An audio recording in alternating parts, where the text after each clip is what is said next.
Mi esposo me dejó porque ya no sentía lo mismo. 2 semanas después, su nueva novia usaba mi ropa y tenía mis pertenencias. Me llamo Clara, tengo 35 años, y si me hubieran dicho hace un año que mi matrimonio iba a terminar de la forma más absurda y humillante posible, habría jurado que era una exageración. Porque yo no me casé por impulso. Me casé por amor. Por confianza. Por esa idea ingenua pero fuerte de que si uno da todo de sí, la otra persona va a hacer lo mismo. Me equivoqué. Estuve con Marcos casi 10 años. De esos que empezás en la universidad y crees que vas a envejecer al lado. Pasamos por mucho juntos, cambios de trabajo, mudanzas, momentos duros de plata, la enfermedad de mi papá, y siempre, él ahí. O eso creía. Tuvimos altibajos, como cualquiera. A veces estábamos más distantes, a veces más conectados. Pero yo siempre lo sentí como mi compañero. Nunca me dio una señal clara de que algo no iba bien. Nunca me habló de irse. Nunca dijo, ya no te amo. Hasta que lo hizo.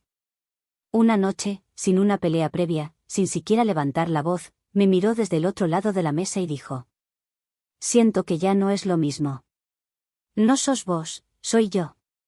Necesito estar solo. Esas frases huecas que parecen sacadas de una plantilla de cobardes. Me dejó paralizada. Le pedí que lo pensara. Que habláramos. Que hiciéramos terapia. Que no destruyera lo que construimos por una sensación pasajera. Me escuchó. Asintió. Se quedó callado. Y al día siguiente, se fue. Yo no lo odié. Lloré, sí. Me dolió.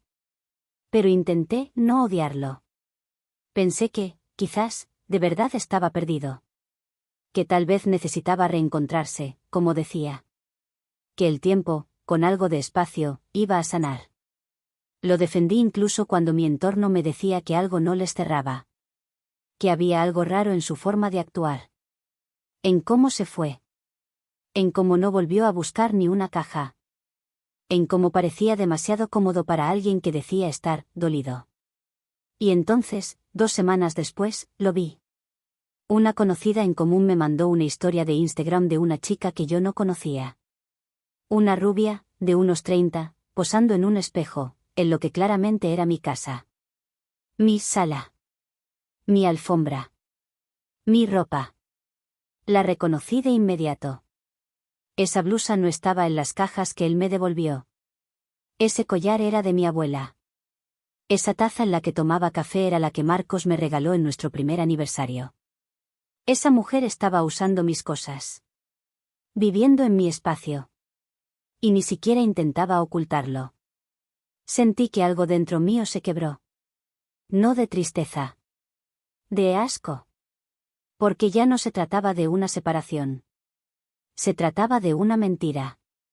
Y de una reemplazante sentada en mi lugar, usando mi vida como si fuera de segunda mano. Esa noche no dormí. Me quedé sentada frente al celular, con la imagen de esa mujer clavada en la retina. Esa sonrisa suya. Esa comodidad. Esa forma de posar como si todo le perteneciera. Y en parte, lo hacía. No por derecho, sino porque él se lo había entregado. Porque mientras me decía que necesitaba tiempo para estar solo, ella ya dormía en la cama donde yo lloraba por él. Busqué su perfil. Estaba público. Se llamaba Lucía.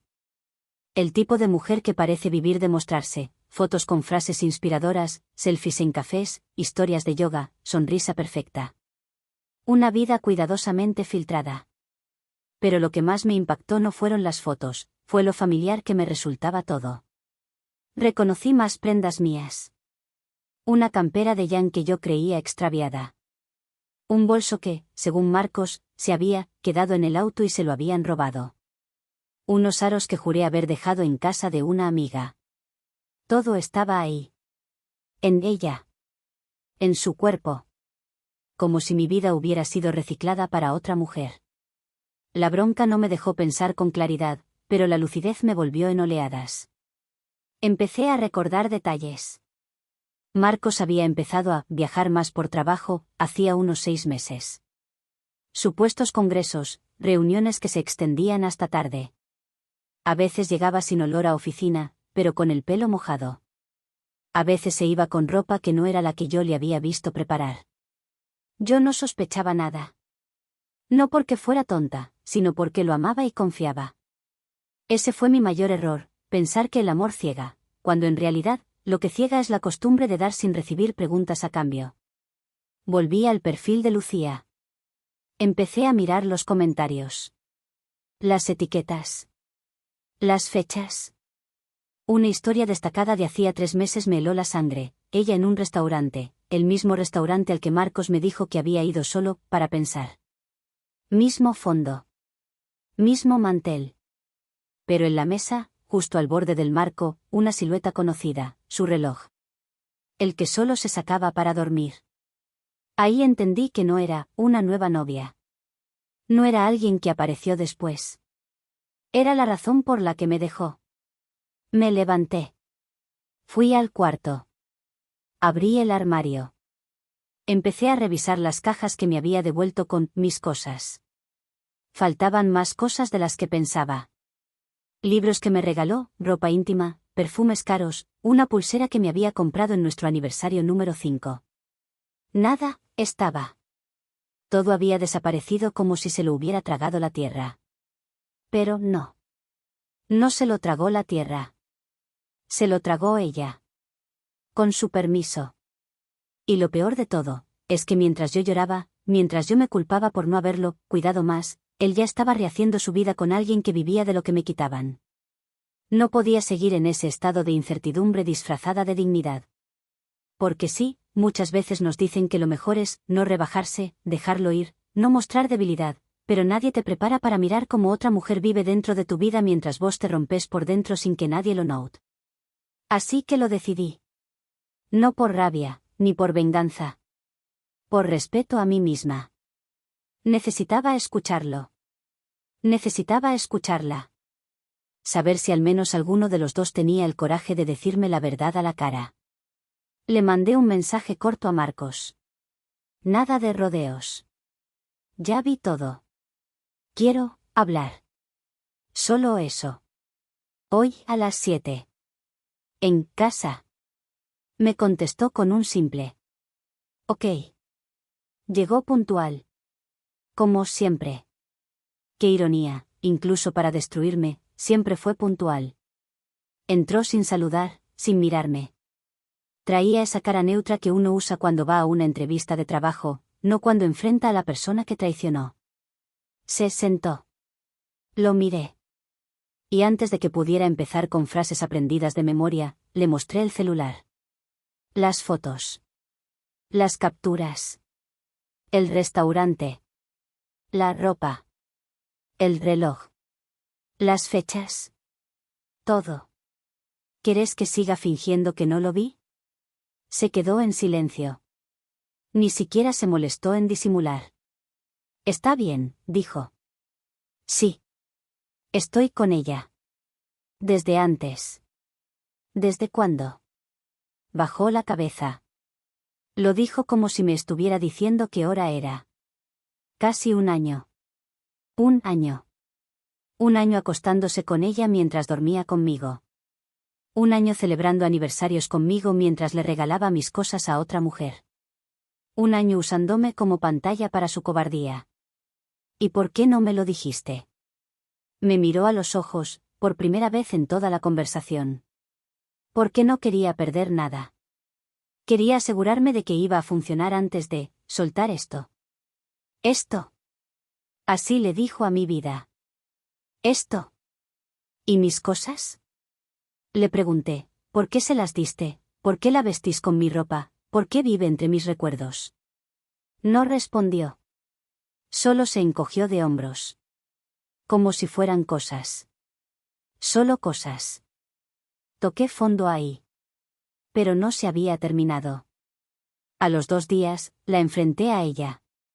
Lucía. Fui a su departamento. No golpeé la puerta con rabia. Golpeé con frialdad. Me abrió, sorprendida. Se quedó congelada. Quédate tranquila, no vine a pelear, le dije. Solo vine a decirte que vi todo. Que sé todo. Y que si te quedas con él, al menos ten la dignidad de usar tus propias cosas. No las mías. Su respuesta fue una sonrisa cínica. Si no las querías perder, no las hubieras dejado atrás. Ahí lo entendí todo. No era un descuido. No era un accidente emocional.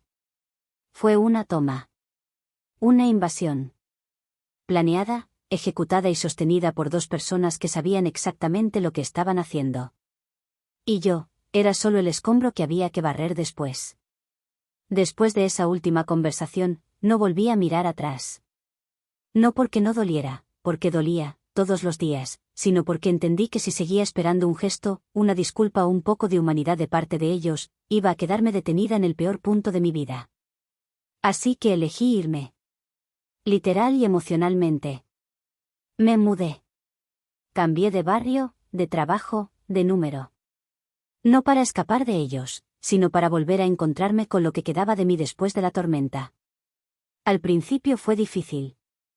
Me dolía cada detalle. La forma en que me servía el café y me recordaba cómo me lo servía él. La ropa que no regalé y que me quedaba mirando desde el placard como un testigo mudo de todo lo que me arrebataron. Dormir sola en una cama que ya no era compartida, no por elección, sino por traición. Y sin embargo, con los días, ese dolor fue perdiendo filo. Se volvió un murmullo. Una cicatriz. Algo que está ahí, pero ya no sangra. Pasaron meses. Muchos. En ese tiempo empecé a redescubrirme. A conectar con personas nuevas. A hacer cosas que había postergado por la rutina de ese matrimonio, un curso de cerámica, un viaje sola, salir sin avisar, volver tarde sin explicar. Me di cuenta de cuántas veces había dejado de ser yo para ser la esposa de Marcos. Y de cómo ahora, sin ese título, estaba empezando a respirar de verdad. Y como suele pasar, sin buscarlo, empezaron a llegar noticias. Pequeñas, inevitables. Gente que te escribe, ¿te enteraste?, incluso cuando juraste que no querías saber más. Me contaron que Marcos y Lucía no duraron mucho. Que al principio todo fue perfecto, como suele pasar cuando se roban una relación, emoción, adrenalina, posesión disfrazada de amor. Pero que después, él empezó a hacer lo mismo con ella. A mentir. A llegar tarde. A esconder el celular. A desaparecer. Porque claro, cuando alguien te ayuda a traicionar, nunca va a confiar del todo en vos. Me contaron que una noche Lucía hizo un escándalo. Que lo echó. Que le tiró sus cosas a la calle. Que incluso hubo una discusión pública frente a una cafetería a la que solíamos ir los tres. Que gritó algo como, le hiciste lo mismo que a ella. Y ahí, por fin, supe que el ciclo se había cerrado. No necesité verlo. No necesité presenciar su caída. Porque lo único que me importaba era mi propia reconstrucción. La paz que empecé a sentir al despertar sola, pero sin mentiras.